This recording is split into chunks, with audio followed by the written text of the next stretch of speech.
નમસ્કાર, આપ જોઈ રહ્યા છો ગુજરાત ફર્સ્ટ। તમામ મહત્વના અપડેટ સાથે હું જાગૃતિ। બુલેટિનની શરૂઆતમાં વાત કરીશું શ્વેત લહેરની।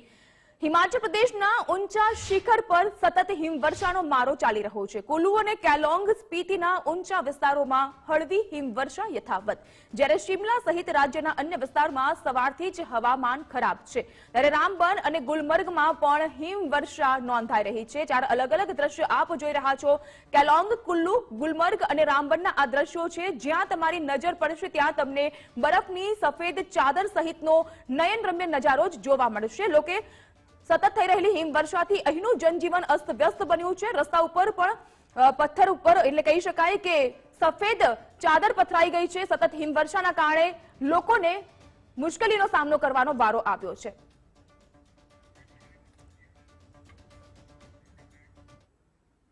ઉત્તર ભારતમાં કોલ્ડ વેવ સાથે ભારે હિમવર્ષા। જમ્મુ કાશ્મીરના ગુલમર્ગમાં હિમવર્ષા થઈ। હિમવર્ષાથી ગુલમર્ગમાં અદ્ભુત દ્રશ્યો સર્જાયા। જમ્મુ કાશ્મીરના વિવિધ વિસ્તારમાં બરફની સફેદ ચાદર છવાઈ ચૂકી છે। રસ્તા પરથી બરફ હટાવવાની કામગીરી યુદ્ધના ધોરણે કરવામાં આવી રહી છે, કારણ કે સતત થઈ રહેલી હિમવર્ષાના કારણે રસ્તા ઉપર પણ ઠેર ઠેર બરફ જામી ગયો છે, જેના કારણે વાહન વ્યવહારને પણ અસર પહોંચી રહી છે। તો સમગ્ર ઉત્તર ભારતમાં આપણને આ જ પ્રકારના દ્રશ્યો જોવા મળશે। એક તરફ સતત હિમવર્ષા પહાડી વિસ્તારમાં થઈ રહી છે, જ્યાં જુઓ ત્યાં તમને બરફની સફેદ ચાદર છવાયેલી જોવા મળશે। નયનરમ્ય આ દ્રશ્યો જોવા મળી રહ્યા છે, પરંતુ ઠેર ઠેર બરફનો મારો જામ થઈ જવાના કારણે લોકોની મુશ્કેલીમાં પણ વધારો થઈ રહ્યો છે।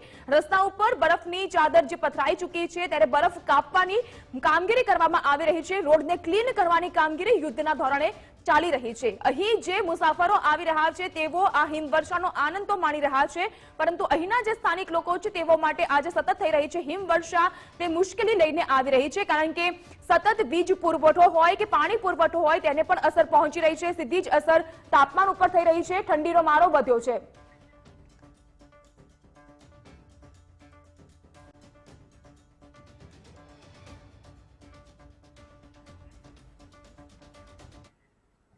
તો જમ્મુ કાશ્મીરમાં પણ આ જ પ્રકારના દ્રશ્યો તમને જોવા મળશે, કારણ કે રામબનમાં સતત ભારે હિમવર્ષા થઈ રહી છે। હિમવર્ષાના પગલે પર્વતો ઉપર બરફની સફેદ ચાદર છવાઈ ચૂકી છે। હિમવર્ષાના અદ્ભુત દ્રશ્યો પણ અહીં જોવા મળી રહ્યા છે।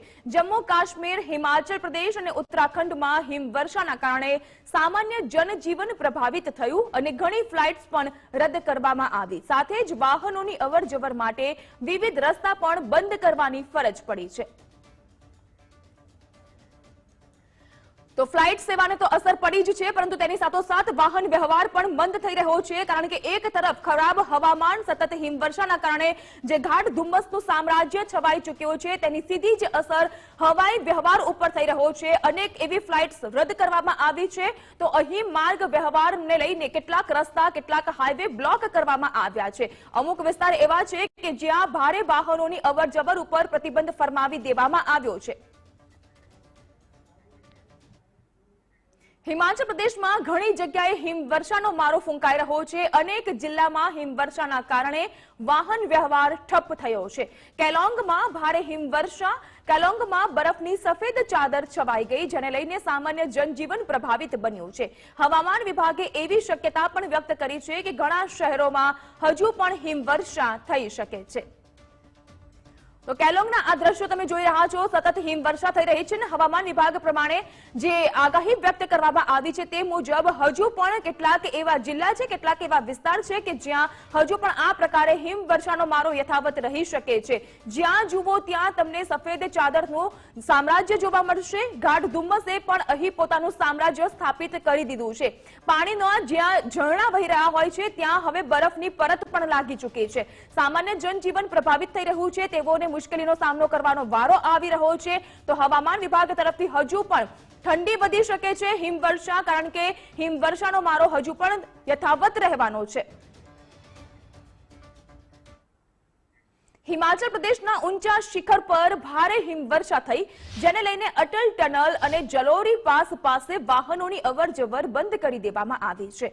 કુલ્લુ અને લાહોલ સ્પીતિના ઊંચા વિસ્તારમાં હળવી હિમવર્ષા અને એ હિમવર્ષા યથાવત રહેવા પામી છે। હિમવર્ષા બાદ અટલ ટનલ રોહતાંગને પ્રવાસીઓ માટે બંધ કરી દેવામાં આવી છે। કુલ્લુ સહિતના જિલ્લાઓમાં હિમવર્ષાના કારણે જનજીવન અસ્તવ્યસ્ત બન્યું છે। અટલ ટનલ જ્યારથી બને ત્યારથી અહીં મોટી સંખ્યામાં પ્રવાસીઓ આ ટનલની મુલાકાત માટે આવતા હોય છે અને તેવામાં પણ જ્યારે સિઝનની હિમવર્ષા થતી હોય છે ત્યારે મોટી સંખ્યામાં પ્રવાસીઓનો અહીં ધસારો પણ જોવા મળી રહ્યો છે। પરંતુ સતત હિમવર્ષાના પગલે અહીં બરફનો ખડકલો જામ થઈ ચૂક્યો છે, સફેદ ચાદર છવાઈ ચૂકી છે। તેના કારણે પ્રવાસીઓ માટે અટલ ટનલ રોહતાંગને બંધ કરી દેવામાં આવી છે। કુલ્લુ સહિતના અનેક જિલ્લા એવા છે કે જ્યાં જનજીવન અસ્તવ્યસ્ત બન્યું છે અને ભારે વાહનોની અવરજવર ઉપર પ્રતિબંધ પણ મૂકી દેવામાં આવ્યો છે।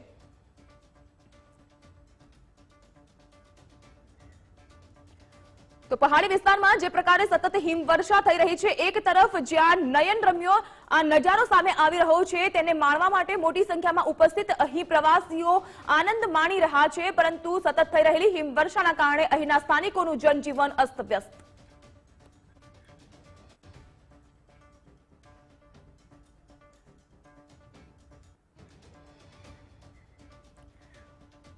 તો લાહોલ સ્પીતિમાં પણ આ જ પ્રકારના દ્રશ્યો જોવા મળી રહ્યા છે। જે પહાડી વિસ્તાર છે ત્યાં સતત નદી નાળા હોય કે વૃક્ષ હોય, જ્યાં તમારી નજર થશે ત્યાં તમને બરફની સતત સફેદ ચાદર જ છવાયેલી જોવા મળશે।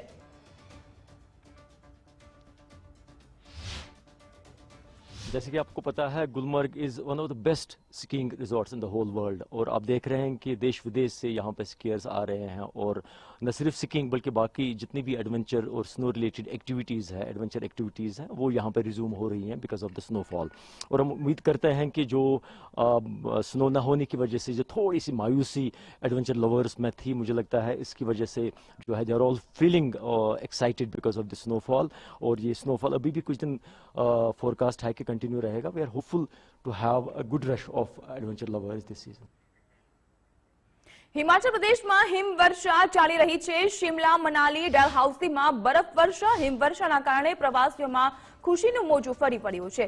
નીચલી પહાડીઓમાં વરસાદ થયો છે। હિમવર્ષાના કારણે તાપમાનમાં ઘટાડો નોંધાયો છે અને અહીં હિલ સ્ટેશનનો નજારો કંઈક અલગ જ પ્રકારનો અદ્ભુત બન્યો છે।